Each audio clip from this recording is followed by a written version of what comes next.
following show is controversial and contains content you may find offensive. Listener discretion is advised. 98FM's Dublin Talks with Adrian Kennedy. Good morning. It is Monday, Tuesday, Wednesday. It's Monday. How are you this morning? I'm Adrian Kennedy. Monday, the 17th of June 2019. This is Adrian Kennedy. And between now and midday today, this is 98FM's Dublin Talks. We have a lot coming up on the programme today. Let me just give you an idea of what we might be talking about in just a moment. You may have heard this on the news. Have you ever reported antisocial activity on public transport? Well, if you're on the Lewis, it's grand. You can send a text and it gets dealt with. If you've been on the Dart, not so much. Well, until today, that is. We'll find out more about that in just a moment. A massive brawl took place in Cherry Orchard yesterday afternoon and two people hospitalised. It sounds like hell on earth on a Sunday afternoon in a housing estate. We'll find out exactly what happened there very shortly. And everyone's a winner. We're going to be finding out how more and more schools are moving toward the idea of sports days for everyone, where everybody wins a medal, everybody gets rewarded. There's no competition anymore in an awful lot of schools. And we're going to be finding out how people feel about that. All that and much more between now and midday today. This is 98FM's Dublin Talks. I'm Adrian Kennedy. And the great news, I know I always go on about the weather, but Jesus, you'd really get depressed with the weather we've been having lately. Apparently, I was reading this morning that the weather is going to perk up a little bit, and we're due for some nice weather over this coming week and weekend, and maybe summer's on its way. Yeah, whatever. Anyway, here is a question for you that I want to kick off the programme with today, and it's to find out how common antisocial behaviour is on public transport. In the last year, have you encountered or witnessed any antisocial behaviour on public transport? If so, what was it? And was it on the bus, the Lewis or the Dart? I want you to text us right now on 0877 98 98 98. You can text or WhatsApp that number, 0877 98 98 98. I want to find out what sort of antisocial behaviour you have witnessed on public transport. Irish Rail today has finally introduced a text alert system to help passengers report antisocial behaviour. It'll be rolled out on Dart services from next month. The system will allow people to discreetly alert security to any ongoing assaults, thefts or other harassment on board trains. The measure will also be extended to commuter services in Dublin. And just to kind of set the scene for this, an old friend of our show and a colleague, Sarah Jane Murphy, recently took to social media about a particular incident that happened to her on the Dart. She was on this programme a couple of weeks ago, and I just want to remind you of what happened to her on the Dart on her way into work at lunchtime. I was heading into work. It was lunchtime. I was on half day, and the Dart pulled into Dunleary, and 4 guys got onto the train. My carriage was almost fully empty, so they had the whole carriage to sit for a choice of seat, but they saw me and came down and sat in my 4-seater. 3 of them sat in my 4-seater, and another guy sat across the aisle. In a nearly empty carriage? Yeah. Okay, but that's intimidating to begin with. But exactly. Instantly I knew that this wasn't kind of people having a laugh. This was kind of, it was sinister. So the 4 of them were sitting around me and they were drinking their cans, and 2 of them started smoking. And I just looked out the window. I was determined kind of not to let on that I did feel scared or fearful. And they started talking to me, the usual kind of, stupid chat-up lines or whatever. Offered me a drink, and I kind of at one stage just turned around and just politely said no, and then went back to looking out the window, making it very clear that I was in no way interested in kind of engaging with them. So I kind of ran through my options in my head, and as far as I could see it, I could take out my phone and make a phone call, but they could steal it. I could get up and move, but I thought that could make things worse, as in, you don't want to kind of insult people like this who are intoxicated. They can take it the wrong way. or I could get up and pull that emergency cord that is in every carriage. But there's no way you're going to get up and pull an emergency cord and draw attention to the fact that you're scared if you're scared. Anyway, so I eventually kind of summoned up the courage, and I decided I'm going to stand up and I'm going to move. So I stood up, and the guy that was sitting to my right lifted up his legs and put them across, blocking my path. Oh my God. My instinct was to sit back down, kind of, but I stood my ground, and eventually he took them down and is saying, "Oh, you're leaving us, you know, this kind of thing." They were big enough guys. There was nothing to stop them if they wanted to kind of forcefully keep me on the train. Then the abuse kind of turned nasty because, as I suspected, if, you know, they were kind of insulted or whatever. So it was. And what did they start saying to you? "Oh, you stupid bitch, you know, are we not good enough for you? You stuck up cow, like, what are you doing walking away from us? Who do you think you are?" You know, all the usual. Yeah, I was kind of shaken for a few days afterwards, and I was thinking about it and kind of contrasting it in my head with the Lewis. What more can they do? Oh, they can do a lot more. What they do in other countries and what they do on the Lewis is, if there is an issue, what I think needs to be done, and it ties in with your question, on the Lewis there's a text number that's displayed, and a passenger at any time can discreetly text this 5-digit number, and they can say, "I'm on the Lewis at museum and there is XYZ going on." Okay, so had that facility been provided by Irish Rail, you may have been able to at least send that message. Yeah, well, two things. It would have made me feel like I wasn't on my own in the situation. It would have made me feel there was another human that was going to be aware of what was going on. And also it gives them the opportunity to say, "Okay, there's something going on here. That's a northbound dart. We have a southbound one here 2 stations away. We'll radio the lads and get them to jump over and get on that one." Okay, now that was Sarah Jane Murphy on this programme just a couple of weeks ago.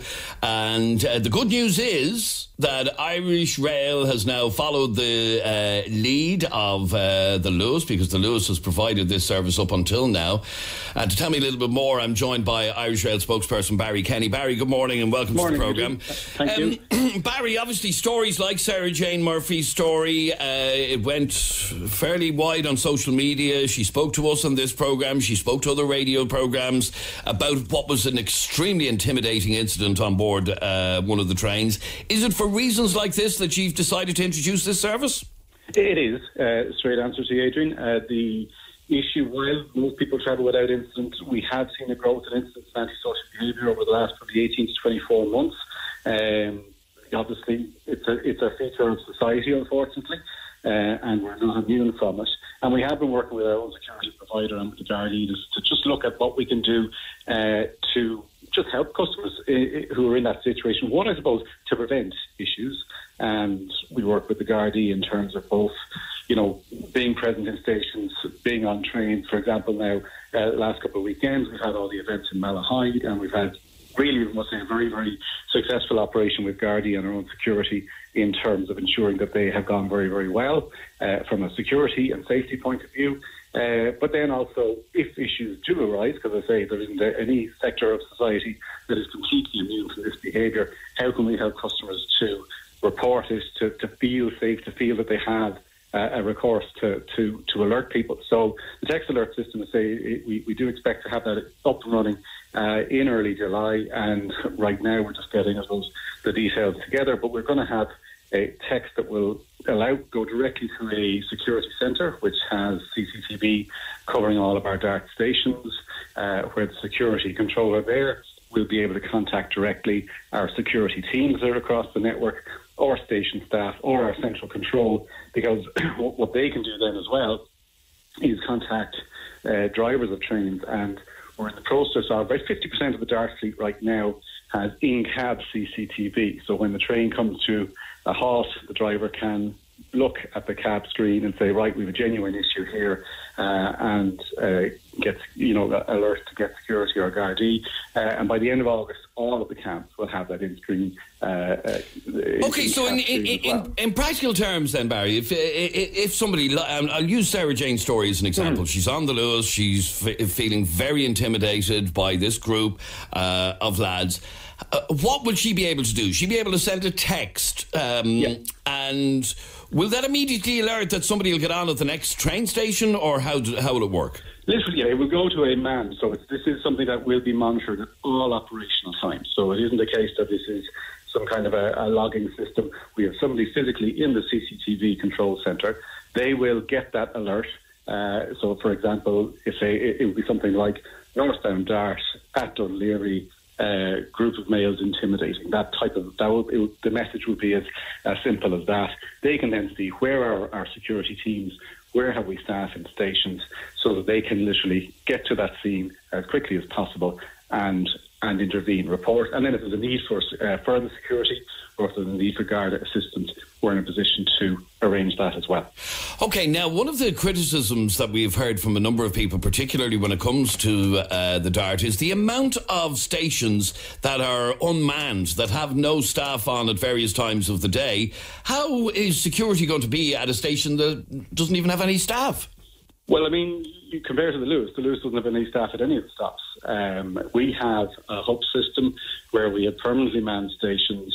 It tends to be, at the very least, we have permanently manned stations every 3 stations, but it is in fact much more than that. Ultimately, our staff are not, I suppose, security personnel, to be fair. Their role is customer service, but certainly they can help assess the situation and, alert our security teams and our security patrols that are around. We've increased the security patrols. We've got more on in recent weeks, I suppose. To be fair, antisocial behaviour does have a seasonal factor to it. Unfortunately, it increases around this time of year.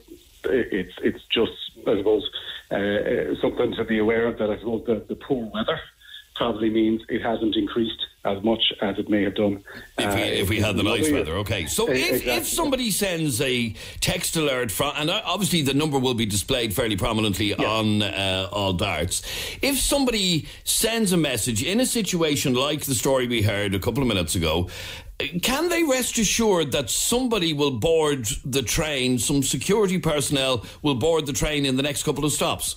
Well, what you have is that, as I say, we will be able to assess that, because, let's be honest, there's probably going to be some, and I would say probably a little number, but there will probably be some misuse of the number. We will be in a position to assess the situation. So whether you have a security, a station staff, or a driver able to review the screen in cab, they'll be able to assess, right, what have we got here, what are we facing, and what do we need to address it. So if there is a requirement, then yes, we will get people to that train. Okay, but say for example the incident that Sarah Jane reported, the lads on the Dart. You don't have cameras, live CCTV cameras from the Dart itself, do you? No. How would you know whether or not to take it seriously or not? Because, as I say, you have a situation where, as the train is stopped at a station, the driver can look at the in-screen, the in-cab screen, and assess the situation there. So that is, as I say, there are a number of channels through which the security personnel can go to be able to assess the situation and then get the right deployment. So that situation, typically what you would probably have in that situation, obviously each situation will have to be assessed. If you've got a security team out in that area, they'll be able to board. If there's a station that, I'm going to say it is every 2 to 3 stations at least, somebody will be able to come out onto the platform and assess the situation in the first carriage, in the second carriage. All right, Barry Kenny, spokesperson for Irish Rail, thank you very much indeed for talking to us on 98 FM, and I'd love to hear from you on 6797 981, text or WhatsApp 0877 98 98 98 with your experiences of antisocial behaviour on board any type of public transport, to be honest. Bernie, you're on 98 FM. Oh, good morning, Adrian, how are you? Tell me what happened on board Dublin Bus a couple of weeks ago. Yes, I was going up from St James's Hospital from visiting my brother-in-law, and the row had obviously started before I boarded the bus. But I sat down beside this girl and I looked at her and she was giving out more, and I said, what's going on? There was a bunch of girls going to the festival there in Kilmainham, the Royal Hospital. And this woman in front of me, I couldn't believe what the girl told me, the name she'd been calling them girls. Now, Adrian, there was no cans, no cigarettes, more suitably bunched crowd of girls you'd ever seen in your life. Fabulous makeup. I was mad about their makeup. I was complimenting the young one. And I seen the young one crying. I said to the woman beside me, what's wrong with that girl? Oh, she said she'd have to be calling her terrible names. Well, she started up again. Shower of tramps. Why would our mothers let them out like this? Now you're talking about 70, 75 plus. Mm-hmm. And I said, wait, hang on a minute. I said to her, what are you calling them girls tramps for? Did you ever see anybody so beautifully dressed? I said, for going to a festival in your life, you jealous old cow, you. Straight out, straight. So she said, you shut your mouth and don't be annoying me. So I went on between her and the girl beside me on the bus. And the girl, oh Jesus, I had to sit in her Adrian. She was ready to lambaste her. So I said, look, I said, calm down. I said, I hope I never step on the bus when my girls are on it. I said, and you call them names, you'll be the sorriest day you ever opened your mouth. Are you sure up to you and you're this and you're that and you're the other? She was steering the other girl's teeth and all that side. She was a large girl. I know her from the area. And I said, I was getting off the bus and I couldn't help myself. I said, you see you, missus, have you got children? I've 10. Did you get them fully clothed? Because I said, everything in your life seems to be wrong. Can you not stand to see anybody dressed up? Bunch of crowd, look, lovely crowd of girls. They're all standing up by the bus driver waiting for the directions when they got off the 1, 2, 3. And she says, you mind your own stuff and business and all this kind of crap. And I said, listen, missus, grow old gracefully. Get yourself a pair of rosary beads and a pair of slippers. Sit down and don't be minding what's going by. I said, if them girls got on that bus with cans, you'd say the same. They were a lovely bunch of girls. And I said to the young ones, I couldn't help myself, Adrian, Jesus. I said, listen, girls, I said, got a bit of advice. Go to your festival, have a ball. If you can't have one, have two.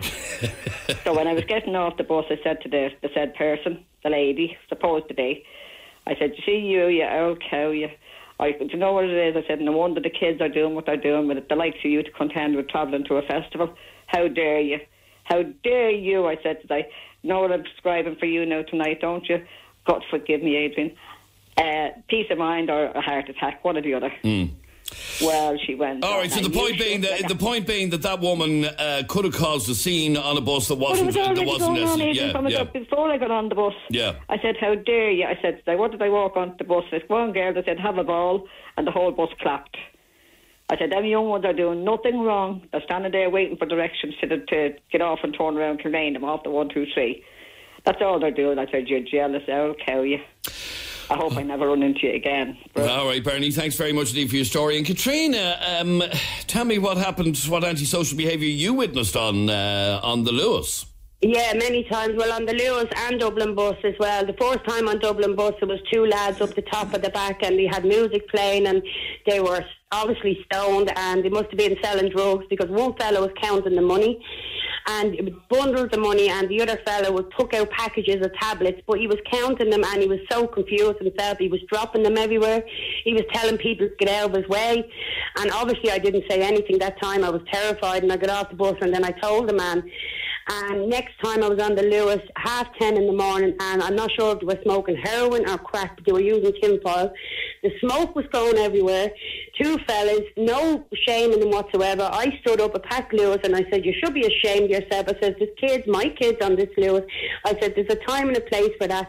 And they started abusing me as if I had done wrong, and I got off the Lewis before them. They did not care. In the whole journey, I didn't see one security guard. I was in a rush with the kids. But this is not something that's just... Another time I saw a fella put his hand in his trousers at the back of the bus and take his package out, just messing with himself beside me, and I just got up and I kicked his leg because I was so annoyed but afraid. I just moved his leg out of the way. He was at the back of the bus.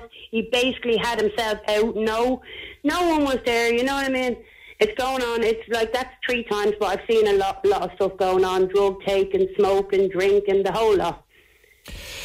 And okay, the Lewis in terms of security is much better than it is. than the Dart. And although you've heard what Dart have said, it's going to improve. But Adrian, they get on the security, right? Most of the times they get on at the Red Cow. They stand there chatting or on their phones or looking their heads around, and by the time you get to Inchicore, they get off. And like that's all that space. A lot of people using drugs, I would notice, get on for some reason at James's Hospital. You know what I mean? And then there's no security from there to town. The only people you'll see is ticket people. They're quick enough to get checked for tickets, but what happened to everything else? I've seen fights on the Lewis. I've seen arguments over chairs. You know what I mean? I've seen drinking, music playing, smoking is a regular thing. That's just normal now. You know, so, and yet my son will get on with a push bike and they tell him to get off. The Lewis will stop for a push bike. I mean, there's cameras on. I've never once seen the man get up. So go back to the story you were saying about the package. Tell me what happened there. What was that? The package. You reckon they were dealing on the actual tram, do you? Yeah, no, this was on Dublin bus, that was, on the back seat. What happened was, I was with the kids. They first got on two fellas and they start playing the music on the phone, and one fella was holding onto the chairs. He was that disorientated. He was trying to dance but he couldn't. He sat down the two of them and they were mumbling between themselves. Then one fella took out big balls of money and he was counting it. The other fella, who was sitting on a different seat, took out the tablets, plastic packets and card loads of tablets. But there was loose tablets and he kept dropping them everywhere. He wasn't selling them. What I think they were doing is counting what they had sold. Because I know that people travel from my area into town and sell drugs on the street there and come back. There's like areas in there that drugs are sold. So they were counting what they had sold, in my opinion. But he was dropping them everywhere. Yeah, the mad thing about it, you hear stories like this. This doesn't go on anywhere else in the world except in Dublin. You never see that sort of antisocial behaviour going on in any other European city. Never. And you know what I mean, you see small things happening in London and I mean it's broadcast straight away, it's on camera, they're in court. Even racist remarks are straight away sorted out. But the problem is that the money is going into the wrong places, and security, I mean these companies are making a fortune. People are travelling every day, even people like myself who drive, travelling on buses. Should this public service not support these people, protect them? Because that's what it is. If you're going to, like, if someone comes in my car, I'm going to drive safely to protect those people. So it needs to be, I feel it's on the services itself to protect the people, not the guards. They need proper security services. All right, so if you're going to provide public transport, that should come with a transport police or something like that. Yeah, right. Like they have in other countries.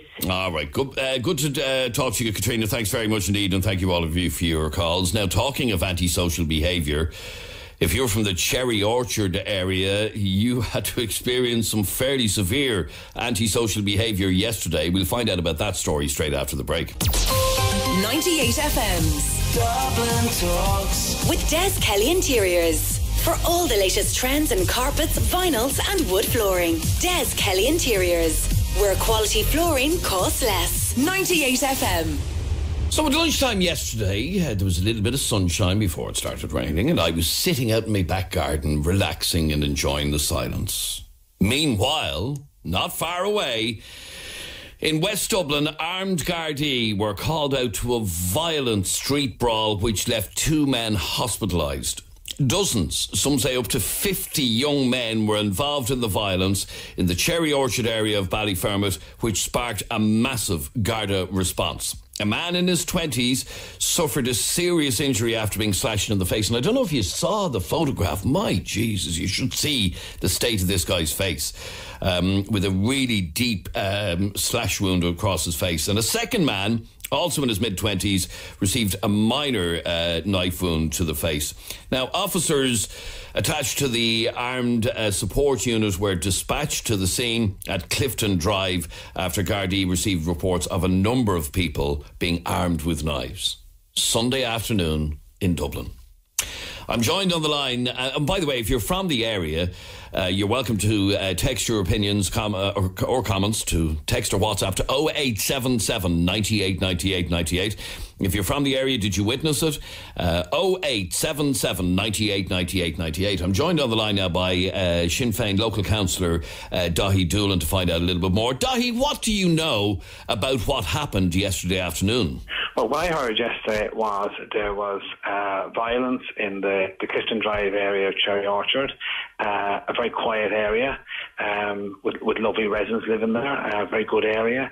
And I got reports from residents that they were terrified that there was serious violence involving dozens of young people. Some people said up to 50. I can't confirm that. I spoke to the Gardaí, confirmed there was an incident, and then the phone was hopping all yesterday afternoon with people ringing, concerned, raising issues. But of course here, what I would advise people do is if they have any information about how trivial or small it is, to please come forward. They can give it directly to the Gardaí, to a political representative, or I'd hope to a church leader in the area, because really this violence has no place in Cherry Orchard or Ballyfermot or anywhere in Dublin. This is a good community. It doesn't reflect on the community. There's a lot of good work being done by the residents and community groups. So we need to work together. I would appeal to the residents, to political reps, Gardaí to work together to sort this out and tackle this level of violence head on. Okay, now from what we understand, this was a mass brawl between up to 50 people that led to the armed support unit being called out on a Sunday afternoon to Clifton Drive, a Sunday afternoon in broad daylight. People must have been terrified. Oh, absolutely. I mean, I have no doubt whatsoever. The people ringing me were terrified. Some of them were in tears. Someone had been on to me again this morning. People were terrified. I mean, anybody would be terrified. Any of your listeners would be terrified if there were dozens of people fighting and brawling. 2 people sustained knife injuries, and in some respects, I mean, I wish them a speedy recovery, but it could have been a lot worse. And that's my fear. If we don't tackle this violence head on, sometime we could be doing a report and it'll be a lot more serious than this. But there's young people. It was Father's Day. People were celebrating. People were going about their business on a Sunday afternoon in Dublin, and to be witnessing this awful violence is terrifying for young and old. I mean, especially for young people to see this on their doorstep, it can have a very serious effect. Now, the suggestion is that this was 2 rival groups or gangs. Do you know, or have you heard if it was an organised fight, or did it just happen? That I don't know. Some people have said it was prearranged. Some people said it wasn't. Some people said it was a spontaneous response to an incident. I don't know. I really think we need to leave that to the Gardaí. That's why it's important for everybody to come forward with whatever little bit of information they have, rather than just sitting back and letting other people sort it out. I think that the challenge here is that we work together to sort out as a community, because that's the only way that we can make our streets safe again. And that's what this is about. It's ensuring that our communities are safe places for young and old, for people to work, to play, to visit, to go about their business, and that's essential today in Dublin. Now, this is unfortunately more bad news and bad publicity for the Cherry Orchard area. Well, look, publicity comes and goes.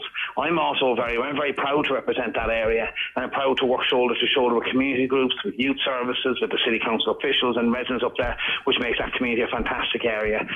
This incident could have happened anywhere. These incidents, thankfully, are rare. It reflects badly on the area, but it's in no way is this commonplace in that area. And as I said, publicity comes and goes, but the residents have to live there. We need to work together to ensure this is the best place possible to live in Dublin. Is this going to be something that the Gardaí are going to be able to solve, to find out who is involved, who's responsible? Is there much CCTV coverage in the area? That I don't know. I think the Gardaí can't sort out these problems on their own, and the Gardaí are the first people to say that to you. They need our support. They need the support of residents and political representatives, and the Gardaí can only deal with the information given to us. Isn't that part of the problem?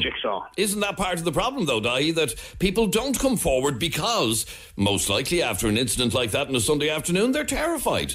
Well, I beg to differ. People do come forward, but of course when they do come forward, it's not public knowledge, it's not knowledge to you or to me, and that's what it should be. So I'm sure people have come forward to the Gardaí since yesterday with information. I'm sure the Gardaí are looking for CCTV footage, because there is CCTV cameras, very good modern cameras in Cherry Orchard in the Ballyfermot area. There's traffic cameras, security cameras. I'm sure they're accessing all that material as we speak. So as a local representative, how can you help to ensure that something like this doesn't happen again on a Sunday afternoon at 1 o'clock? Well, first of all, I would make an appeal to people to remain calm and let cool heads prevail. I think that's important.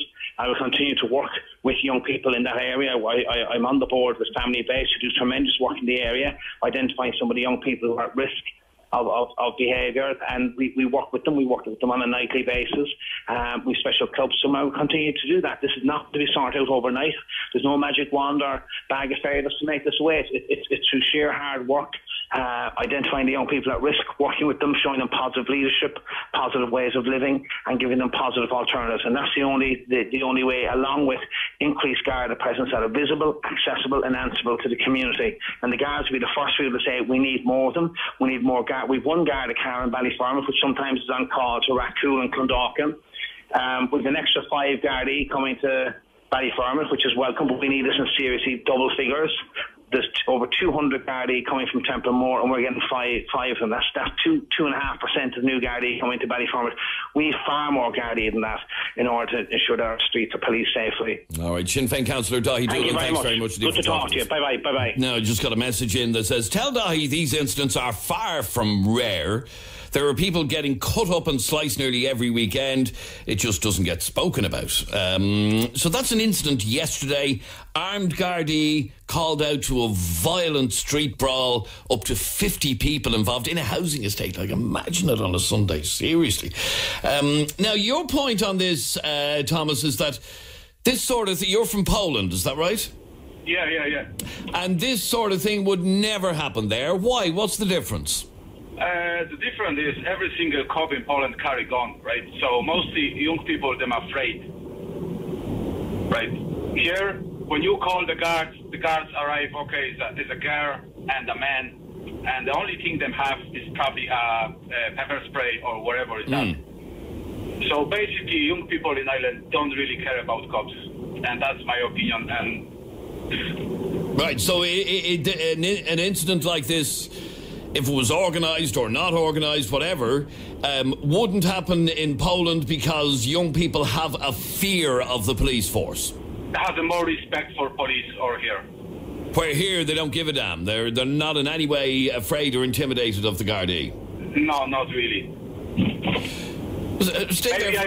Maybe I am wrong. I'm No. I happen to agree with you. I don't think people have any respect for or any fear of our police service at all.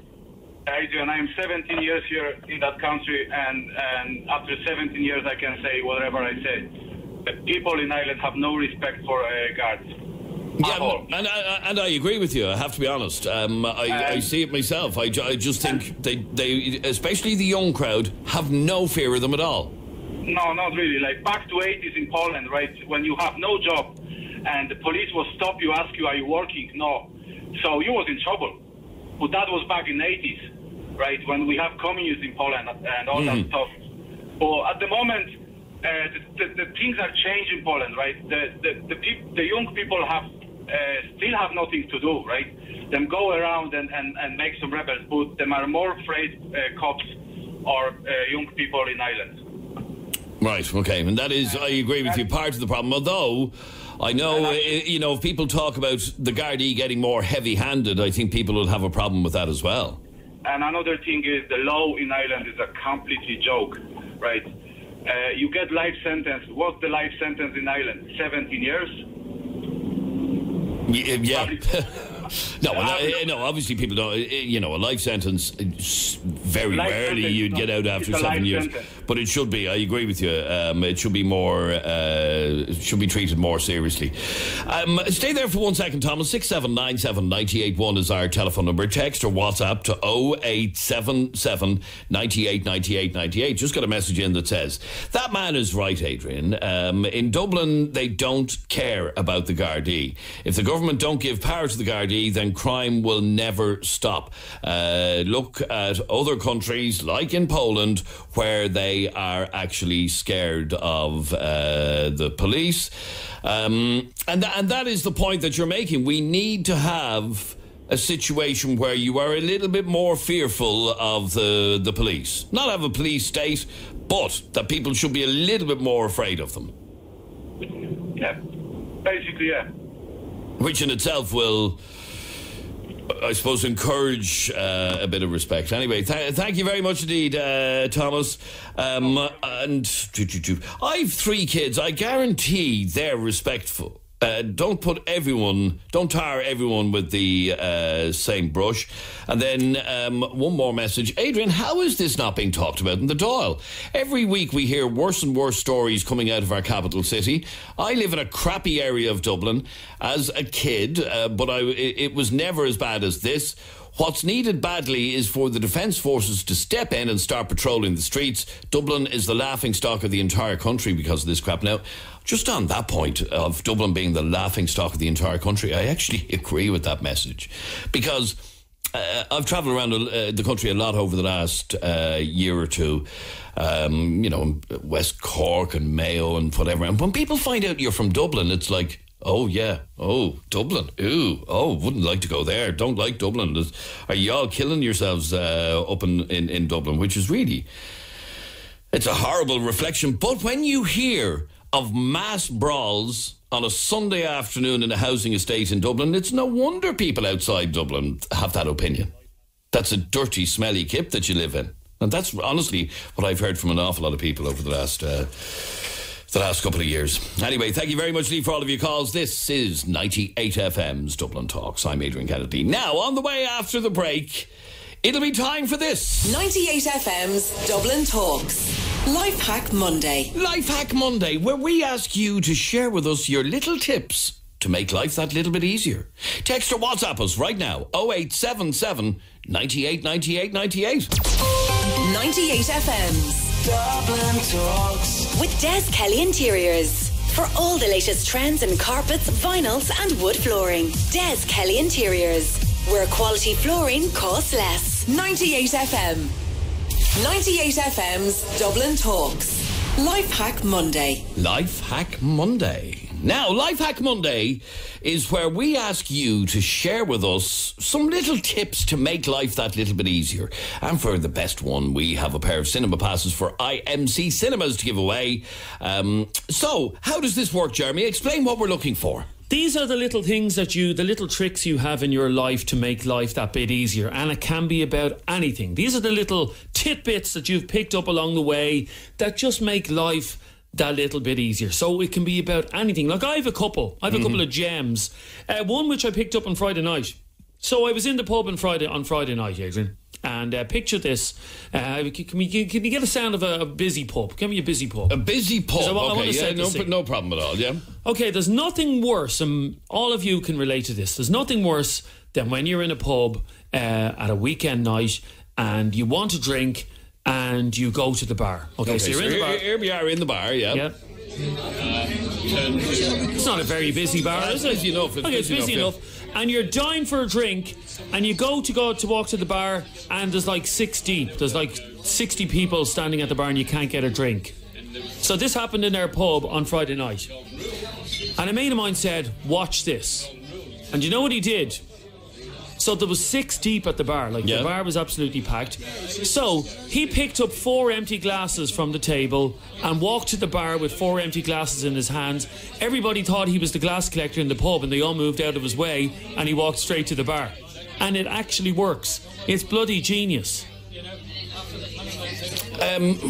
So by voluntarily being lounge staff. Yeah, so basically what you do is, if you're trying to get to the bar and you're trying to get by people, you pretend that you work in the bar by picking up, just get that glass there, get the other glass there, walk up to the bar with 6 empty glasses. Everybody will move out of the way. You just say, excuse me, and you always move out of the way for bar staff, don't you?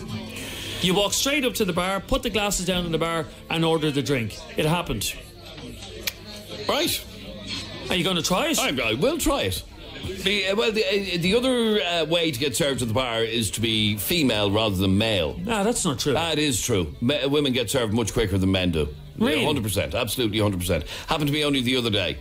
And to the point that I eventually had to say, hello, I'm actually standing here. I've been here for ages. And he literally served every woman around me. Very annoying. Very, very annoying. Now, the second one is slightly embarrassing, and I don't know how true this is, but I read this on the internet over the weekend. Maybe someone can deny this, that it is actually effective. You can turn off the bar. We've left the bar now. Yep. Okay, we're back into the bar. Yep. Do you have a partner who snores, or do you snore yourself? Yes and yes. Okay, it can be a huge problem in relationships if you snore, or if you live with someone that snores and you can't get a night's sleep because they snore. Well, according to something I read on the internet over the weekend, the best way to stop snoring, how do you stop snoring? Well, I don't know because I'm asleep. Okay, the best way to stop an adult snoring, wait for it, is to go to bed with a soother in your mouth. Right, okay, that's a great life hack. No, well, I looked this up, and it says people who have real bad problems snoring, the life hack is to buy a child's soother, which you can buy for €5 in a shop or in Mothercare and stuff like that. And before you go to sleep, put the soother in your mouth. You don't need to place the soother in anything. Suck the soother for about 10 minutes before falling asleep, and you will not snore. Brilliant. Now, you'd look a bit odd now. Well, to who? To anybody who might see you. But has anybody ever tried sucking a soother? Have you sucked a soother? Not in years. But how do you know then that it doesn't work?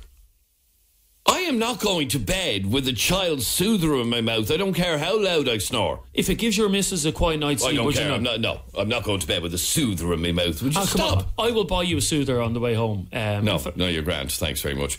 So that's your life hack. A soother will stop you snoring. But who are you looking embarrassed to? How many people are in your bed? It's hardly the most romantic thing, hopping into bed beside your wife. Yeah, really, honestly. No. I'm telling you now, if she gets a good night's sleep. Well, if anybody can confirm, have you ever sucked a soother as a grown-up? Does it actually work, and does it stop snoring? The idea behind it is, Adrian, is that it opens up the back of your throat when you're sucking the soother, and you get a great night's sleep. We would like to hear your life hacks, your little tips for making life that little bit easier for the rest of us. Text or WhatsApp us right now on 0877 98 98 98. Or better still, call Rachel on 6797 981.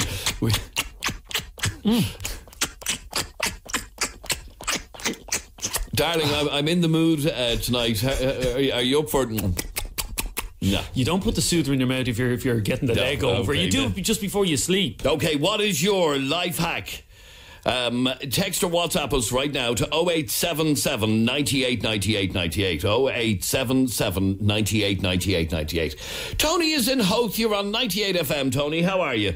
Glad to have you on. Hey, Tony, what is your life hack? I actually sent this in to you the last time, but you didn't believe me. It's the remote control for the central locking on your car. So if you walk too far away from your car and your central locking won't work, the button won't work, if you just put it up to your head and press the button, it'll actually extend the distance and it'll open and lock your car for you. So it's basically using your brain as a transmitter.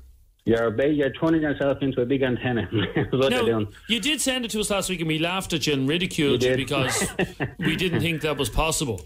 Okay, did so you what... Try? No, I haven't tried it, but I'm nearly afraid to. I don't like the idea of my brain being used as a transmitter. So you're on your phone every day, but you're up to your head. Well, I tend to talk on hands-free and keep the phone away from me. But anyway, just the idea of holding something to your head to use your brain as a big transmitter just doesn't really appeal to me. I'm pretty sure it works if you put it anywhere in your body. So even if you put it up to your chest and press the button, I'm pretty sure it works as well.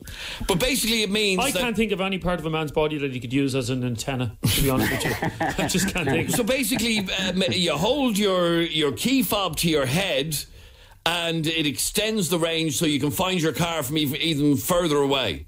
Yeah, I said it a couple of years ago. I actually said it to my father-in-law, and same thing. He didn't believe me, and he was laughing at me. And I was like, "No, honest to God," I said, "Try it." And he goes, "You're messing with me." And about 15 minutes later, 20 minutes later, we were leaving the house, and we caught him out on the porch with the remote control of the skin, and he was pressing the button. Tony, and he was actually giggling. He goes, "I can't believe that works." And I said, "I told you." Tony, have you ever sucked a soother? No, I was listening to that as well. All it takes is one photograph of you to be asleep with a suit, and you're ruined for life. You're dead. Yeah. Sorry, lads, who's going to creep into... Can you imagine my missus sending you a photograph of me sucking a soother going to bed? Oh, to be up on the 98FM Facebook page within seconds. Yeah, it would be. Now, talking of that, Jason is actually going to try it. Oh, hang on, I'll have to get our WhatsApp voice notes working. Stephen, you're on 98 FM. How are you, Stephen? Good morning, Adrian. Okay. Now, Stephen, you have a suggestion for us, which is what? If you have problems with animals and slugs in your flowers, I know how to prepare them organically. Right. What I do is, I get a bulb of garlic, I throw it into a pot and half fill the pot with water, let it boil, let it stew there for about an hour, and you'll come up with a concentrate, strain it, put it into a bottle, and then put about 3 cupfuls in it when you're watering your plants. This all sounds far too complicated. I haven't seen a slug in years. So, why have you got a big issue with snails and slugs? Yeah, well, I'm man into the garden, so especially if you have any hostas or anything like that, they love those type of plants. So that's the way to get rid of them. Just water them with garlic in the water. Stephen, you can buy pellets and woodies. I bought a box of them at the... that kills the slugs. You can't be doing that. Yes, you can. No, you can't. So you can't kill slugs? No. Why would you kill an animal when you don't have to? A slug isn't an animal. So this will basically get rid of them?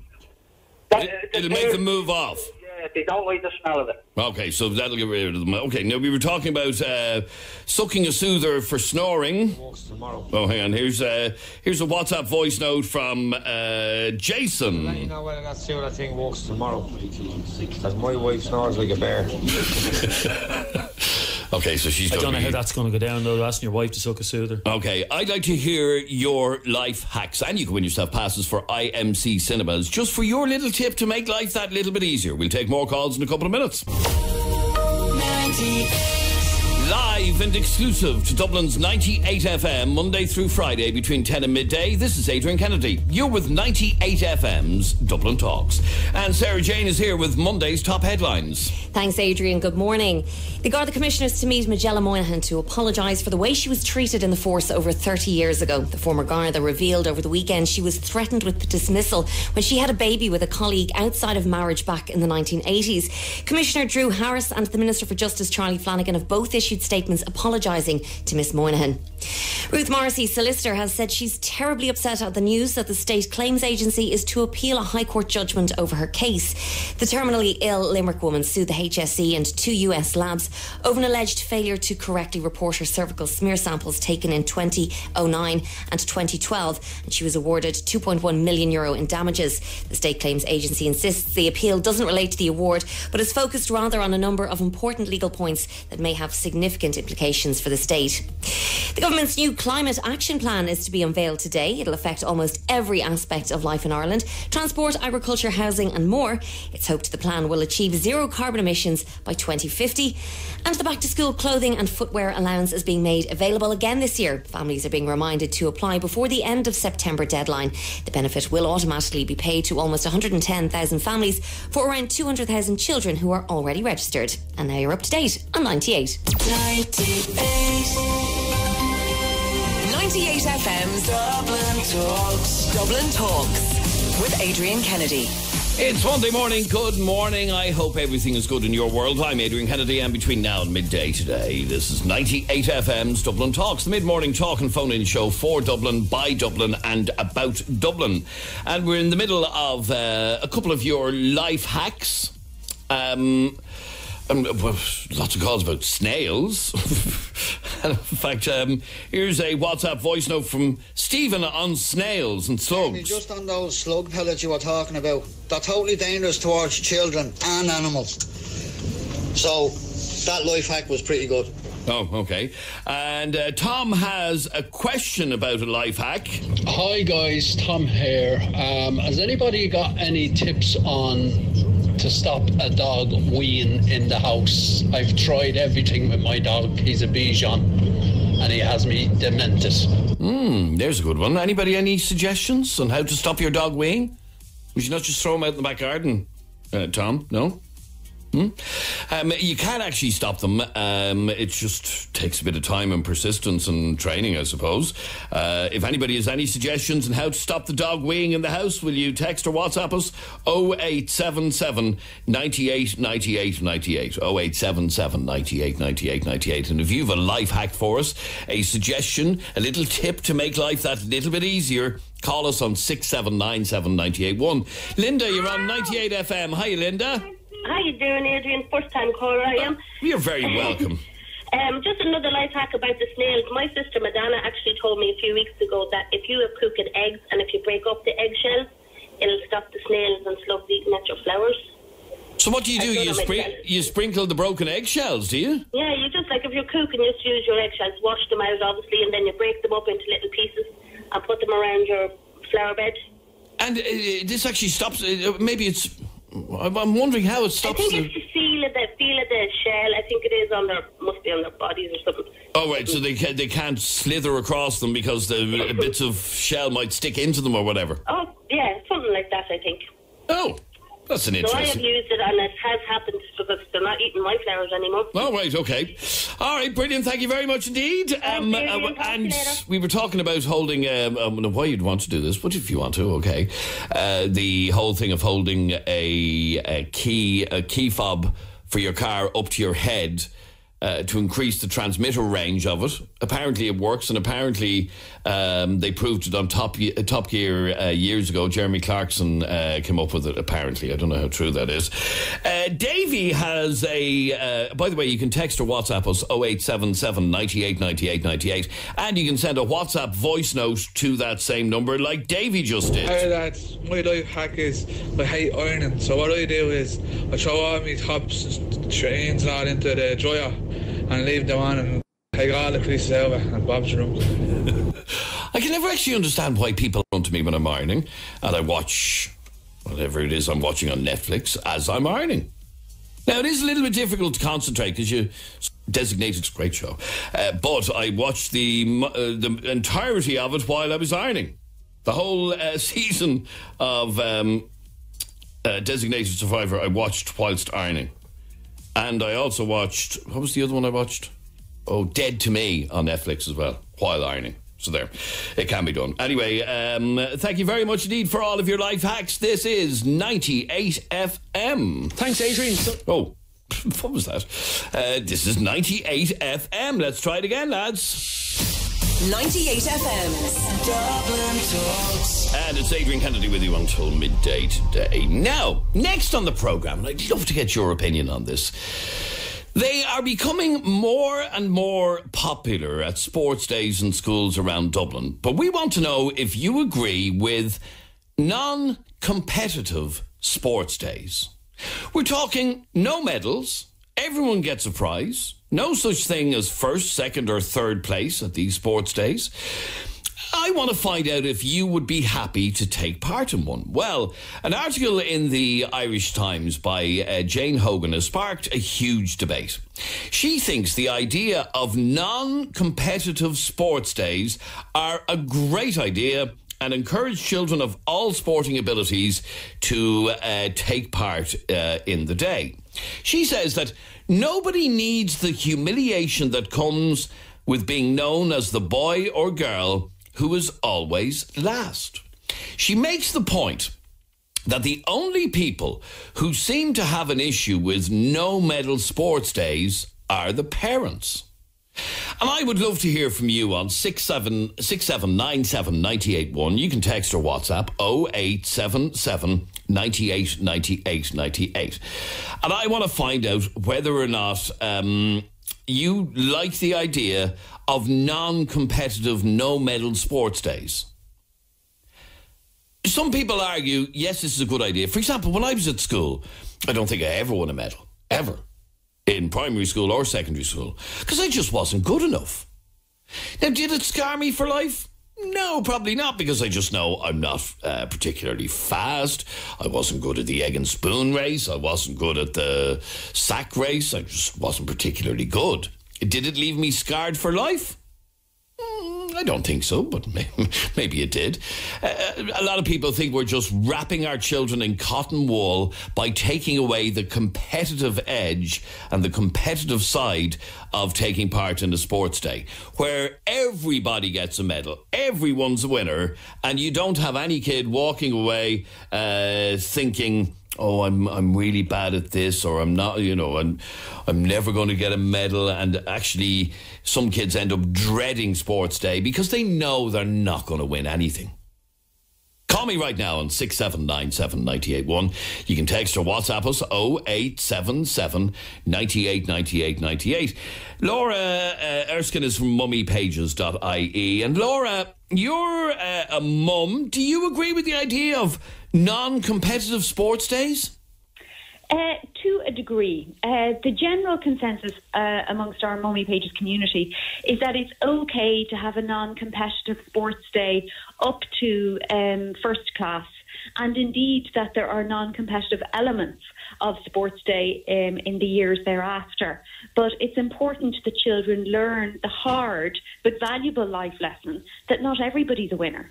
And sometimes, when you get your medal, that you're lucky enough to have come first, second or third, that you really value that place that you got. You got the medal because you worked hard and you have a natural talent at a certain sport or skill, and so that becomes something that you really value and that others strive to achieve. But life is not. You're not in a situation where everybody's a winner in all aspects of life, and so it's a tough lesson, but a hard one in terms of building resilience, and even more so now with our snowflake generation coming up. And that's exactly what I was about to say. This strikes me as being major snowflake stuff. And it seems to be becoming more and more common that schools, rather than having a competitive element to sports day, everybody's a winner. And I was saying in my introduction, when I was a kid, I don't think I ever won a medal at anything. Egg and spoon race, nothing. But did it leave me scarred for life? No. No, it doesn't. In fact, it just teaches you that you might not be the best at winning the 100-metre sprint, but you might have a natural talent for art or for chess or for something else. And it's up to the school and the teachers to bring all of those various different talents out of the pupils through the various different activities they do, both educational as well as physical education. And also then as parents to try and find what it is that your child particularly enjoys or has a natural talent or flair for.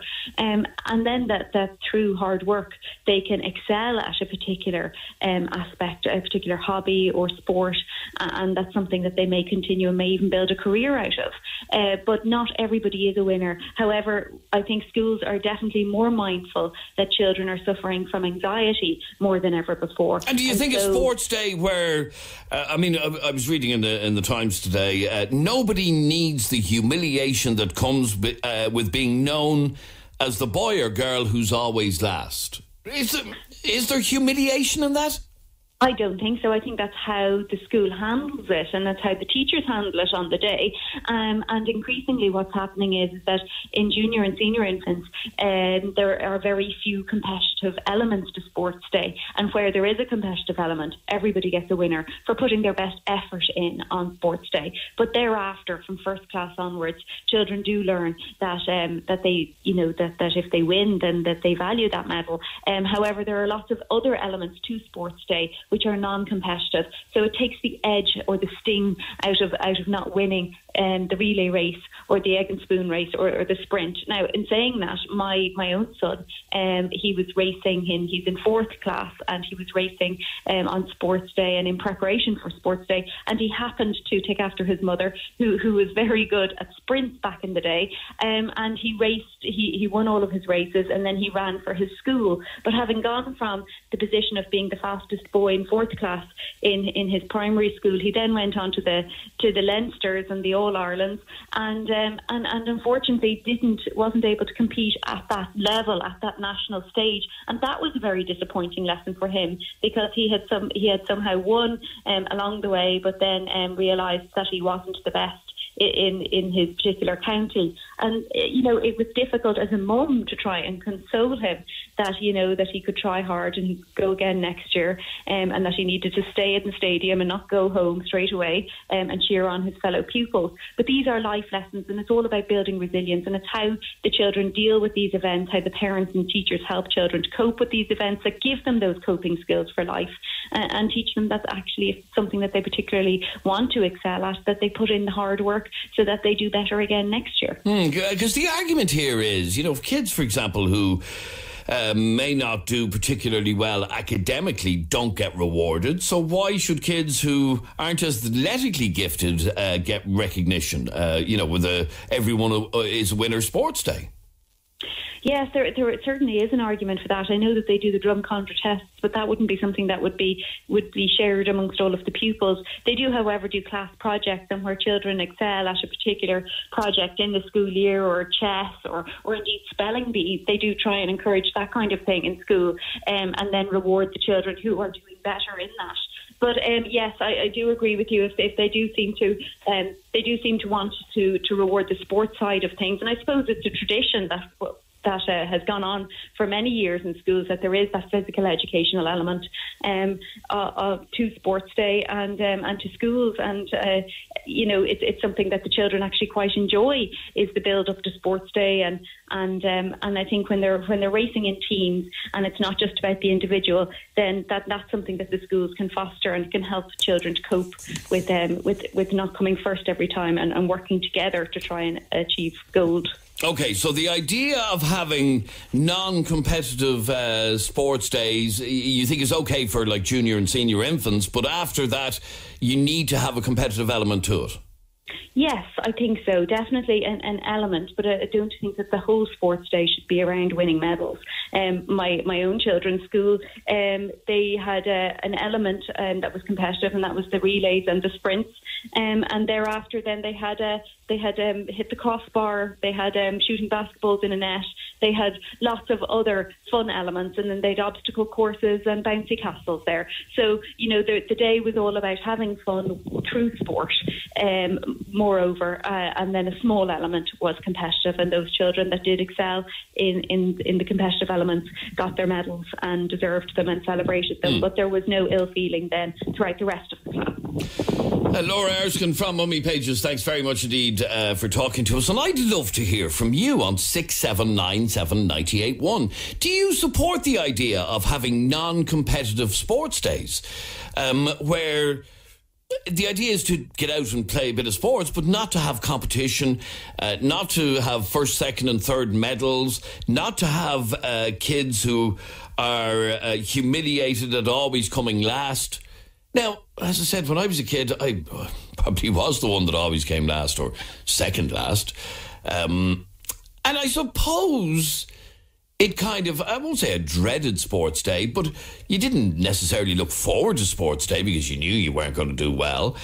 I'm wondering, does that have a negative effect on a child? And I suppose the more I think about it, the more I never looked forward to sports day because I was never going to get anything. Call me right now on 6797 981. You can text or WhatsApp 0877 98 98 98.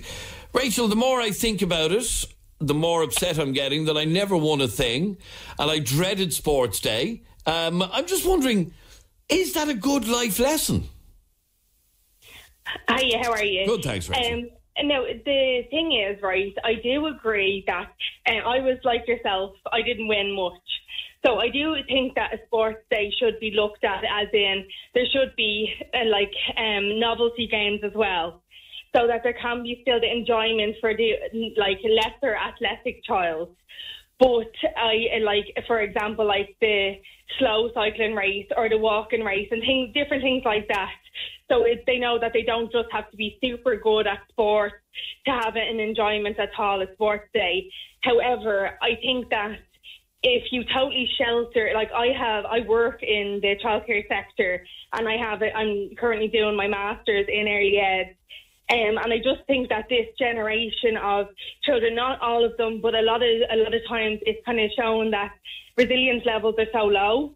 It seems to be the case that a lot of parents just totally want to cover any exposure to negativity to children.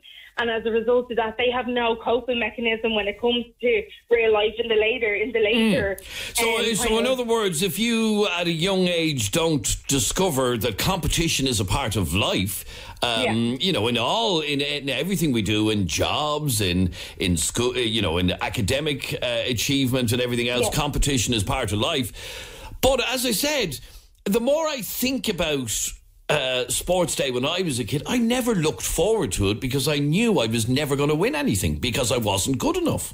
Now, and I think that just on that is important for the parents to then step in and have then healthy conversations with the children and say, well, look, maybe you're not the best at sports, but to recognise what they are really good at and say, look, in the maths test that you are getting 100% in, some of the children that are now coming first in the sports day, they don't get the 100% there.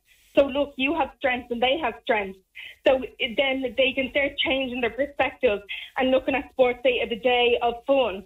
And knowing that maybe they won't be the winners that day, but in all the other 100 and odd days of the school year that they are in, that they're achieving highly, that it's an opportunity for other children that are good at more athletic domains than academic for them to achieve as well. And when they get that understanding and appreciation, maybe their perspective could change. All right, do me a favour, Rachel, and stay on the line there for 1 second if you can, please. I'd love to hear from you on this on 6797 981. You can text or WhatsApp 0877 98 98 98.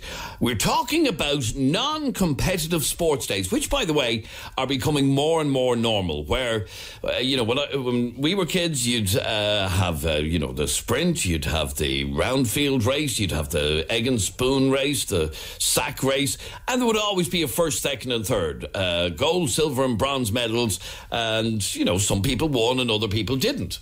But what a lot of schools are doing now is introducing non-competitive sports days, because according to one article in the Irish Times today, nobody needs the humiliation that comes with being known as the boy or girl who's always last.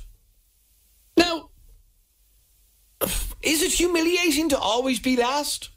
Is this something we need to protect our children from, that humiliation?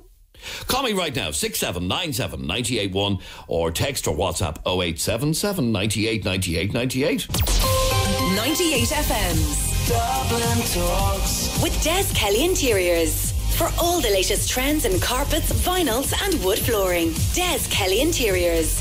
Where quality flooring costs less. 98FM. And this is Adrian Kennedy with you until midday today. We're talking about competitive sports days, or non-competitive sports days, as the case may be, because a lot of schools are now going down this road. And we were reading one particular column in one of the newspapers which said, nobody needs the humiliation that comes with being known as the boy or girl who's always last.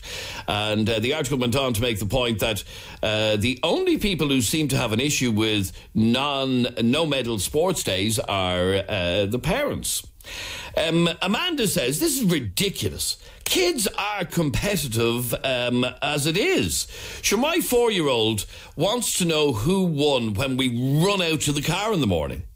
If he took part in a sports day and then I turned and said there is no winner, he'd be gutted. Winning and losing is just part of life, says Amanda. And then Nikki sent us a WhatsApp voice note. A WhatsApp text message to 0877 98 98 98. My boys hate sports day. Their school is so competitive, they have to qualify in the different races to even have a chance. If they don't qualify, they're left doing nothing for the day. Oh, that's a bit harsh now, it has to be said. But sitting around the schoolyard all day, this is only primary school. My little 9-year-old was very upset at coming last. He said he made a fool of himself. I'd love the school to change this to non-competitive to make it fun, from Nikki. So just read that line again. My little 9-year-old was very upset at coming last. He said he made a fool of himself. Orla's in Rathfarnham. Orla, you don't want kids to feel they've made a fool of themselves, do you? No, not at all. But not all kids are the same. Some might have speed, some might not. So why should sports day? Sports day is about having fun, not about winning. Like, it's just, like, it's about having fun. Like, as in our kids' sports day, like, they all get broken up into their teams. And yes, when they're doing their little different sections that they're on, yes, the red team might feel like they've beat the yellow team, but they don't get something for it. It's they get something at the end of sports day. Is what they do is they run, say, 200 metres, and they all run in their classes. And okay, so if they achieve the 200 metres, then they get rewarded? Every child, not just, like, every child gets rewarded. So they run about 200 metres. There's the little backpacks of Haribo jellies upside down. Every child's name is on it. So each child has to run up, only in their classes, not all together. Yeah. Find their name and then run back. So so is there no first, second, third for anything? No. Really? No, not in our school. No, it's literally every child from, say, from junior infants to second class go in the same sports day. They all the. So okay, let me ask you. I can remember as a kid, somebody in our class who was particularly good at running. This guy was like a rocket, and went on to become an Irish amateur athletics champion because he started to hone his running skills when he was a small kid. Fair play to him, but it's not all, like, as in, yes, he might be running. Like, my little fella's good at football, and he's competitive with football. But, like, it's sports day, it's a different story. Like, yes, at the last particular race, yes, he was fast and he could have been one of the first ones to get to the jelly line. But he didn't find his bag of jellies first. But they all just happily found their jellies and they ran back and they were happy that they got their bag of jellies for sports day. It's not a okay, so you think taking the competition out of sports day makes sports day more enjoyable? Yeah, completely. Kids are they're competitive enough outside school when it comes to like football and who's winning the league. Oh, what my team beat yours. That's competitive enough for kids. Okay, stay there for a second. Darren's in Meath. Darren, we don't need competitive sports days. There's enough competition in the rest of their lives. To be honest with you, I see no harm in it. And just before I go on there, I was just listening to your last caller about the kids having to run up and get jellies. I'm surprised at the snowflake community that that's even allowed, that the school is going to be promoting diabetes next or something, like, you know. I mean, we were all kids. Look, I didn't love doing the sports days. I just went in and did them. And you know what? There's some years you won, some years you didn't. But what about the kids, and I put myself in this category, Darren, what about the kids who never win anything? And I was one of those kids when I was younger. I never won anything. And now I'm starting to feel sorry for myself. I never won a thing, never won a medal, never came third. And, you know, I'm over it now. But... you know, so as a result, and I can honestly tell you this, I never looked forward to sports day because I knew I wasn't going to win anything. Yeah, well, I'll be honest with you. I mean, as I said, when I used to do it in the school, I used to, you know, I'd say some years you'd win, some years you wouldn't, and yeah, you would feel good. But at the end of the day, I mean, as it is back to the snowflake community, you know, the kids that grow up in these snowflake communities, the parents do them no justice, because they're the people when they get older and the SH is going to hit the fan at some stage in their life and mommy and daddy isn't there to back them up. I mean, what are they going to do? You can't look back and say, oh, I didn't get any medals in school, so I'm not going to be good at this crisis. You know, and do you think it's an important lesson to learn that you're brutal at sports? That you're never going to win at sports? No, but it's a brutal lesson to learn that. Unfortunately, in this life, you know, even going for a job interview, let's face it, 10 people go for a job interview. It is a competition. And, you know... Okay, but Orla, let me go back to you for on that point, that, you know, life is a competition. Everything we do in life is a competition. So why would you take away that competitive element from young kids? You're not teaching them real life. No, sports is different. I said when you grow up in life, you're learning, you're older, you're more mature to know what the difference between fun and competitive. All right, I think a lot of people would agree for junior infants and senior infants, yes, not have a competitive element to sports day. But once they get a bit older than that, when they're 7, 8, 9... but there's a difference. But yes, there's a bit, you can be competitiveness. But with kids, there's enough competitiveness outside school, needing to, like, bring it into school, and then for it to be, like... The way kids are these days, if they lose their reason. So they need to have a kind of fun element. Okay, but isn't that like literally wrapping them in cotton wool? That they need to learn that losing, unfortunately, sad and all and upsetting and all as it is part of life. Oh, it is. Yeah, no, I totally agree with you. But school, like... Sorry, Orla, doesn't losing with some kids inspire them to do that little bit better? Yes. Yep. Oh, it does. But like, as in, you can't make it too competitiveness and too rigid. Like, you want sports day to be fun as well. Okay, stay there for 1 second. 6797 981 is our telephone number. You can text or WhatsApp the programme 0877 98 98 98, and you can send a WhatsApp voice note to that same number. Sarah says her son's school has a good way of doing sports day. In my son's school for sports day, they do a really great thing like an Olympics, and there's 10 teams or whatever, and each team has a certain amount of kids from each class, and everyone gets points no matter where they finish in the races or the relays or whatever. And then at the very end, one country wins the Olympics, but there's no medals or anything. It's just to say, oh well, our team got the most points. But it's great for kids like that would be the last or the slowest, because they still get points for their team, and they can still say, oh, well, I got this many points or whatever, which I think is a great way to do it. Okay, and from Lowe, first year her daughter's school is doing... this is the first year that our daughter's school is doing competitive sports day. Hey, Adrian. My daughter's sports day is on Wednesday, and she's known about it the last 2 weeks, and every day for the last 2 weeks she has gone out to the field outside her house and has been running up and down and have me time her, because she is adamant that she is going for the gold. This is the first year that they have a competitive one, and I'm all for it. There is children in our class who didn't win last year, and they had strokes that they didn't win. It's a part of life, I believe. Now, okay, so to the lady who sent that message, she's out practicing, she's out determined to get gold, she's been putting a lot of work in, all of that. What happens if she doesn't win? How disappointed will she be if she doesn't win after putting all that work in? And that's the point, that it can have the exact opposite. If she wins, everything's great. Everything's wonderful. But if she didn't win, after putting all that work in, after setting her sights on winning, wouldn't it be devastating for her not to win? Robert, you're on 98 FM. How are you, Robert? Hi, Adrian. Now, Robert, what did you want to say on this? Now, well, my kids as well are doing different sports. Karate, gymnastics, and so on. Last year... they were pretty bad at it, at karate, let's say.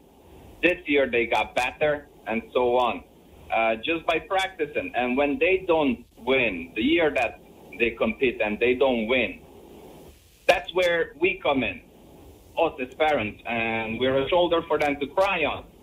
And we try and, oh, you do better. We can try again, and try again, and keep going. And if it's not the best thing, if you think after you tried a few times that you're still not good and you don't want to continue, then we're going to try and find something else. Okay, so you believe, obviously, that, not doing well can inspire some children to try even harder. That's it. Try harder, or but try it can and also find have something that it can also have the opposite effect when it comes to sports. When you know you're not going to win a medal or whatever, it can have the opposite effect of you saying, "Oh, I'm not even going to bother anymore." That's true. Look, let's take your example, because you gave yourself as an example. Yeah.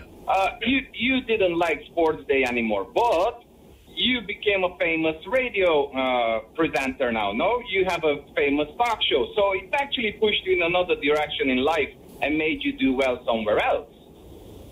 I agree. We all have something that suits us in life, and most of us do. And sports obviously wasn't my thing. But I'm just wondering, and I can kind of see the argument for not making kids dread sports day, not look forward to sports day, because they know, oh, that's the day that I make a fool of myself. Well, maybe they make a fool of themselves, but maybe they can make a little bit of fun. Sometimes, just there's no fun in coming. There's no fun in coming last in a race, Robert. It might not be fun coming last, but you can make fun of it. Sometimes I was made fun of, and I try to make fun of myself. In that case, just so others won't make fun of it. And you know what? That's something that I became very good at in my life, taking the piss out of myself before others do, and that is a great way of dealing with your inadequacies. That's it. So you still learn something from it. You never really lose. You lose maybe on the day, and you're disappointed on the day, but you definitely learn much more than that, and you will know what to do next time, or next time, or next time. Okay, all right, stay there for 1 second. Marcin, you're on 98 FM. How are you? I'm fantastic. Yourself? Now, you're a personal trainer. I am indeed. Training kids from the age of 4. Yes, I do. They train with parents. They are with parents training together. It's simply, I use animal moves for it. Right. So it's very simply, so they are not competitive like they are in the schools. So at the age of 4 till 6, they should go as a fun. They shouldn't be in forcing us, or you have to win, you have to win, you have to win. They will develop them by itself in the sports, like you're saying about the sports school. I fully agree with Orla. That was before previous speaker before me. It's all about fun. The kids are... Okay, but when do you think competition is important in a child's development? At what age? So the age of them, they should start in around 7, 8 of age. Girls are different than the boys, all right? They with 7 of age, the girls should start developing the more competitive stuff, and the boys a little bit late. It's all about, like someone said as well before, they were saying, there's so much competitive around the world right now. Everything. Now they have, and I'm back to back something. You see, for me, sports day, it's only one day a year. I know, but it is one day a year that a lot of people come to despise. Danielle, what did you want to say on this? I just like our kids' sports days next week, and everybody gets a participation medal, and it's lovely to get a participation medal for them. They think it's nice, but me personally, it's nice to look at their face and see them happy and stuff, but they didn't. So why does everybody get a medal? Okay, so they get a participation medal, but is there any competitive element to it? Is there gold, silver, and bronze medals? No, they kind of do like X amount of kids wear red t-shirts, X amount do like a blue t-shirt, and then it's like they do it by a point scheme. So whatever colour has the most points, that team wins. Yes, and that was the example we heard a couple of minutes ago, and so that means that some of the weaker kids still stand a chance of winning, their team winning. Yeah, exactly. But the thing about it is that I went to school, and our sports days, I don't even remember winning anything. I might have won like one thing, but I don't remember it. But it doesn't affect me. We had a great time at sports days.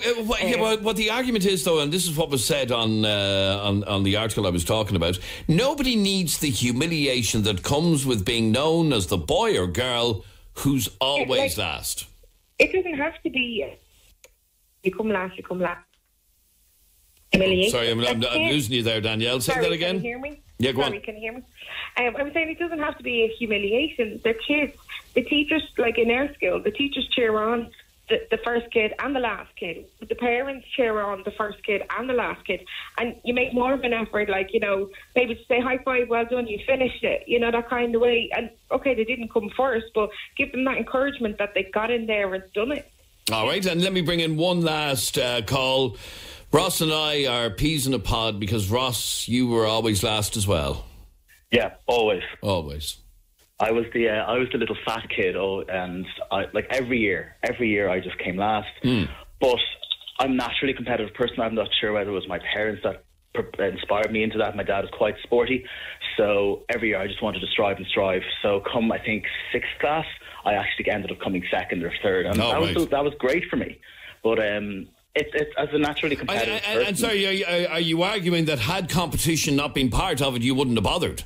Absolutely. Yeah. Absolutely. If you take out the competition in sports day, it's not sports day, it's fun day. Yeah, that's a very good point, actually. Yes, it no longer becomes sports day, it becomes, have a bit of crack day. All right, Ross, thanks very much indeed. And can I ask you, did that consistent losing have an effect on you? Well, it made you strive to be better. Absolutely. I'm now quite a successful personal trainer. Oh, really? All right. Okay. Yeah, so it's absolutely inspired me to go all the way. All right, fair play to you, Ross. Thanks very much indeed. It's kind of a 50-50 on that as to whether or not non-competitive sports days are a good thing or a bad thing. Do they make kids strive to be better, or do they make them dread that day in school every year where people are competing? Anyway, thank you very much indeed for all of your calls. This is 98FM.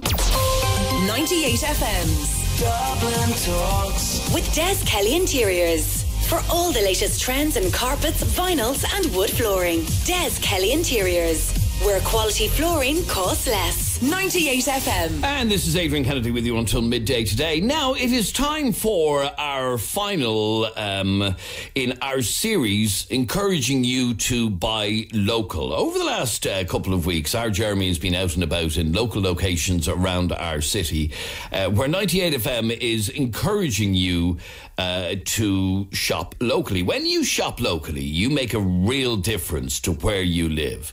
Local people are employed, local suppliers can do business, and you help create a vibrant place to live and shop. I mean, there is nothing better than dropping into a shop where the retailer knows your name and you can have a chat. It's what Dubliners do best. Well, as I said, 98FM's Buy Local campaign has been supporting independent local businesses from many parts of the city. And these local businesses are the backbone of all of the communities across the city. Now, over the last couple of weeks, Jeremy has been to Kimmage, to Raheny, to Finglas, to Shankill. And today, Jeremy is out on the coast checking in on local communities. Thanks, Adrian. So today for 98FM's Buy Local, I'm coming to you from Sandymount Village. One of my favourite villages, that has to be said. It's a beautiful little hidden gem. And the one thing that's unique about Sandymount Village is that it's all based around this little green park area in the centre. And you have all these wonderful little shops. I have to say, the vast majority of the shops, what makes Sandymount unique, the vast majority of the shops are little privately family-owned businesses. So my first port of call in Sandymount, it's just on the Sandymount Road, just facing the green area in the centre. It's a type of shop that you don't see as much around anymore as you used to, and that is a bookshop. And it's called, let me look at the sign, it's called Books on the Green, and it's a beautiful little bookshop. And let's pop in and see if Brian is here to talk to us. Oh, there he is, packing boxes or unpacking boxes. How are you, Brian? How are you? Going well. Jeremy here from 98FM. How are you? Grand. So we're in Sandymount Village today to talk about 98FM's Buy Local and how important local businesses are. Tell me a bit about your business. How long are you here? 20 years, actually, to be exact, this year. And been in the community with got to know everybody, and it's a great little spot. I mean, as I say, everybody knows everybody, so it's like it's one of those places that's not, as I always say, you'll never be lonely. You know, you'll always have someone to chat to. And how's business going? Yeah, good. Yeah, it's pretty brisk. You know what I mean? It's a constant, it's kind of seasonal as well. You know what I mean? Like tourists during the summer, and as I say, locals all the time. Well, that's what I want to talk to you about, the importance of locals. You mean you've a big catchment area here, you have a lot of people living around here. How important is repeat customers and local customers giving you their trade? Oh, very important, as I say, because as a local, I mean, you have some passing trade, but it's mostly repeat customers at the end of the day, you know. You know them by name, they know you? More or less, yeah. I mean, as I say, I've nearly kind of seen the kids grow up now. It's kind of sad, really, in a way, because I'm kind of feeling older now as well, you know. Okay, so you had kids coming in 20 years ago we're in the kiddies section here, so they were getting these books, 0 to 5 or whatever, and now they're coming in... Getting the adult books, exactly. Getting the adult books. Or buying for their own kids nearly, you know what I mean? But isn't that brilliant that they've stayed with you all the time? Yeah, I guess so, yeah, which is nice, you know what I mean, so... And how's the community spirit with businesses as well? Do you all help each other out? We do. We try to look out for each other as much as we can, as much as possible, you know what I mean?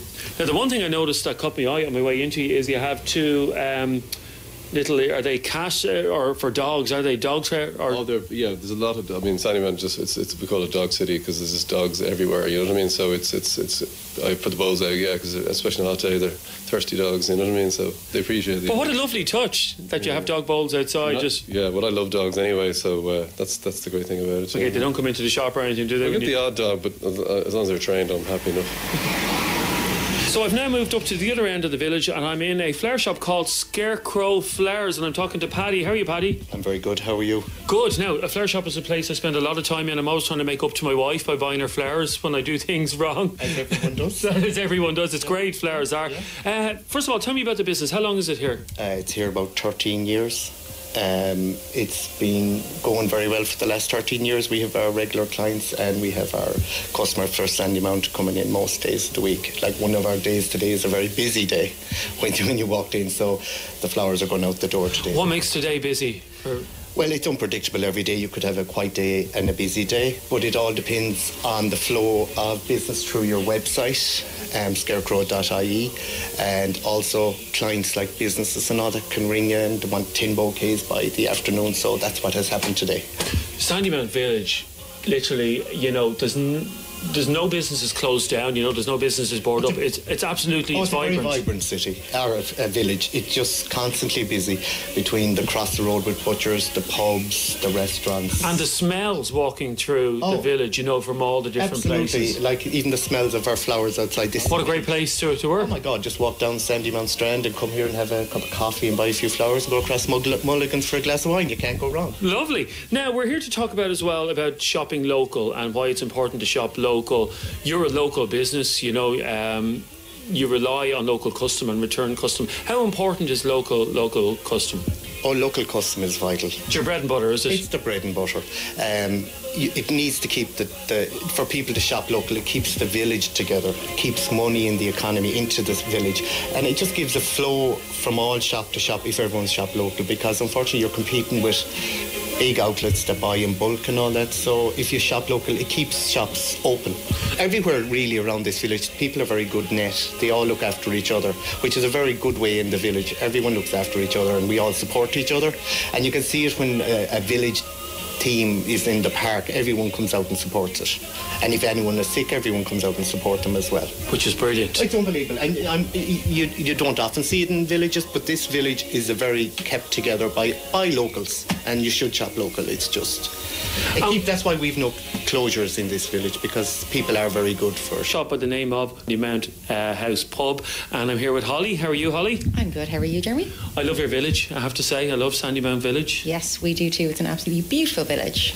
And the one thing I noticed when I came in, and I was saying to the other businesses, is it's spotless. You can't fault it. Yes, well, we have won awards from the Tidy Town, so we're very proud of the village, I have to say. Okay, what do you do? What does this shop do? So basically, I sell pre-owned designer clothing, as well as offering a shoe and handbag repair service for Isaac Jackman. And how long have you been here? So I'm here just shy of 4 years now. So starting off, were you worried starting off going into business? It was a big leap, but I think there's, as I say, just this village is fantastic, and there's such a sense of community spirit around. Everyone was so lovely. We have great neighbours. Everybody really comes together and kind of reassures you that, I suppose, everything's going to be okay. Everything's going to be okay, yes. So it's been a really enjoyable 4 years so far. And repeat customers, how important is it that they keep coming back to you? I think it's very important to have your repeat customers, and also obviously that generates new customers as well. Word of mouth has been fantastic, but as I say, keeping it within the local community is fantastic, and where we can, we always try and shop local between the other businesses. Okay, because I got that from the other businesses I was talking to about the whole community spirit here, and that you all help out each other, and when there's community things going on in the park there, you all get together for it. Well, that's it. I think everybody is quite considerate about the community. So, as I say, everyone does always pull together. We have local charity events. We have the Tidy Towns always set up things in the green as well. So we are very lucky, that everyone pulls together and suppose helps out. And obviously the idea of this is to encourage people to shop local. Is it for people to shop local and to come into you? It's important for everybody to shop local, to support local trade. There is a lot of competition out there at the moment, and I think what local businesses bring is something unique and that bit different, so it is important to support that. And that's what it is. I got that from the florist there a few minutes ago. It's the personal touch where you know them by first name. You go into a big shop in the city centre, the person behind the till doesn't know you from Adam. It's thank you, goodbye, have a nice day. You probably know a lot of your customers. We do indeed, and I think it is that customer service, that level of customer service that is that little bit different, and that's what generates the repeat customers as well. Thankfully, a lot of our shoppers will be local as well, and they live within the local community, so I think it is really important to stick with that. And your shop itself is so cosy. Like when you walk in, it's like no other shop really. The fire is lighting, even though it's not that cold, the fire is lighting here. It looks lovely. You have the fireplace done up, and it's a very warm and welcoming shop to come into. Thank you very much. Yes, so this actually was my granddad's shoe repair shop a long, long time ago, about 40 years ago. So we. No way! Yes, wow. Okay. Absolutely. So it served a different purpose at the time, but we wanted to keep that kind of old feel within it. So there's a lot of character in the building, and that's why we kept the shoe repairs going as well. So we didn't want to take that element out of Sandymount. So again, that's a service we offer, and one that is, I suppose, it's a trade that's dying a little bit. So again, we have everything in the village. That's the nice thing about Sandymount. We do have... There's literally, you could spend the whole day here. Absolutely, yeah. We can offer a lot in Sandymount. And I noticed that before I was talking to you, you had a customer in and she was dropping in shoes, and I was like, I thought this was a clothes sale shop. Yeah, why is she dropping in a pair of shoes? Because nowadays, as you said, people, when they get a hole in their shoes or their heel goes, they just go and buy a new pair of shoes. Buy a new pair, no, and it's about protecting your investment. Oh, great. Thanks very much for talking to us, Holly. Thank you very much, Jeremy. And that is the final in our Buy Local series, where we at 98FM are encouraging you to do just that, to buy local, to keep it local, and to the benefit of absolutely everybody. Now, that's it from us for today. Thank you very much, Lee, for joining us. We're back with you again tomorrow morning at 10. And if you've anything you'd like us to discuss on tomorrow's programme, send us an email right now, dublintalks@98fm.com. Barry Dunn is on the way. In the next hour, he's got some great music lined up like these.